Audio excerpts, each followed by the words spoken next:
আসসালামু আলাইকুম everyone, welcome back to my channel Avi's Kitchen. আশা করি আপনারা সবাই ভালো আছেন। আমি আজকে আপনাদের সঙ্গে শেয়ার করছি ছানার পুডিং। আশা করি এই রেসিপিটি আপনাদের ভালো লাগবে। দেরি না করে চলে যাই মূল রেসিপিতে। ছানার পুডিং বানানোর জন্য আমি এখানে আগে থেকে 1 লিটার দুধ জাল করে নিয়েছিলাম। এখান থেকে আমি 1 কাপ দুধ তুলে রেখেছি। ছানা বানানোর জন্য এখানে আমি একটি কাপে 2 টেবিল চামচ ভিনেগারের সাথে 2 টেবিল চামচ পানি মিশিয়ে একটি মিশ্রণ বানিয়ে রেখেছি। এটা দিয়ে দিচ্ছি দুধে।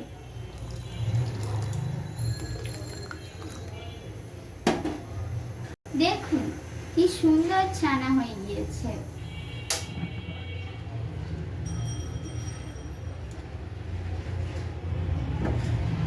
এখন ছানাটাকে ছেঁকে নিব।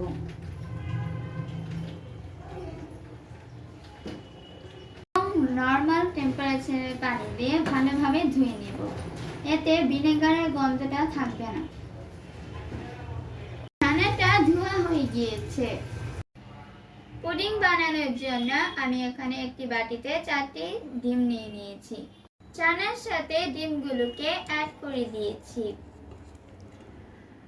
এখন দিয়ে দিচ্ছি হাফ কাপ চিনি, দিচ্ছি একটি এলাচ।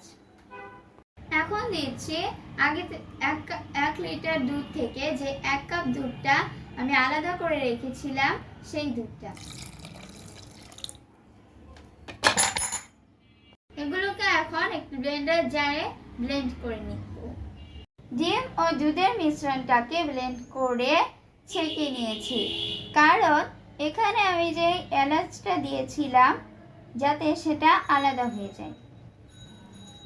যে মোল্ডে আমি পুডিংটাকে সেট করব সেই মোল্ডে আমি নিয়ে নিয়েছি হাফ কাপ চিনি।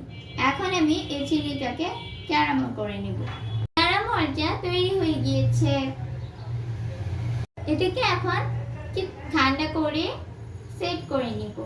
ক্যারামেলটা সেট হয়ে গিয়েছে। একটি ফ্রাই প্যানে আমি পানি দিয়ে দিয়েছি এবং একটি স্ট্যান্ড বসিয়ে দিয়েছি। চালটাকে স্ট্যান্ডের উপরে বসিয়ে দিয়েছি। এবার দিয়ে দিচ্ছি ডিম ও দুধের মিশ্রণটাকে।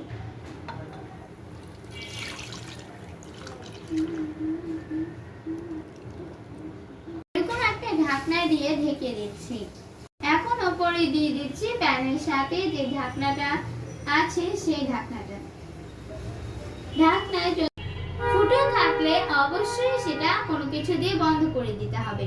আমি একটা লবঙ্গ দিয়ে ফুটোটাকে বন্ধ করে দিচ্ছি। এটাকে 25 মিনিট পানির ভাপে বেক করে নিব। ফিরে এলাম 25 মিনিট পর। এখন আমি এটাকে চেক করে দেখব এটা বেক হয়েছে কিনা।